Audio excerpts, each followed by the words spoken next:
Should taxpayer money be used for fossil fuels or for solar?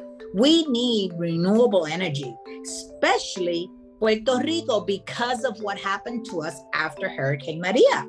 5 years after Hurricane Maria ravaged Puerto Rico in 2017, its electrical grid is still struggling, with residents facing frequent blackouts despite paying more for energy than their mainland counterparts. Now, they're at an important crossroads. See, Congress has set aside $9.6 billion in FEMA money. It's specifically earmarked for Puerto Rico to use to fix its energy problems. But the Puerto Rican government is asking for more money, $14 billion total, to replace the same unreliable, fossil fuel-fired grid and vulnerable long-distance transmission lines that failed during Maria. Myrna Conty is an environmental activist who works with Queremos Sol, or We Want Sun. She says that $9.6 billion is enough, if it goes towards a more reliable and renewable form of energy. The fault is the government doesn't do it with the money that has been assigned from the Congress of the United States to use to transform our system efficiently, which should be solar energy, not fossil fuels.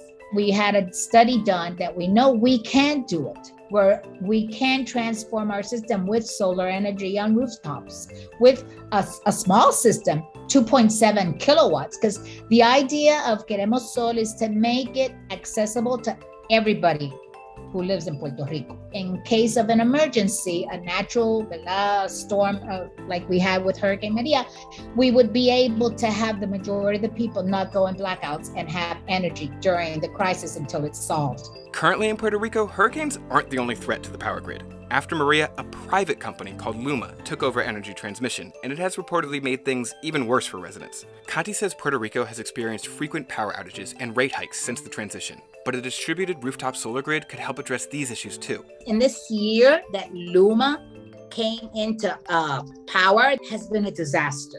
I actually call it Hurricane Luma. And so people are taking it into their own hands if they can do it. But not everybody has the economical resources. So that's why we're concerned that we hope the government does this as soon as possible. Conty is hopeful that the work she and other activists are doing will help the government see the necessity of rooftop solar. But she says there's one big thing standing in the way. There's many lobbyists for the fossil fuel companies that are, interfering for our transformation.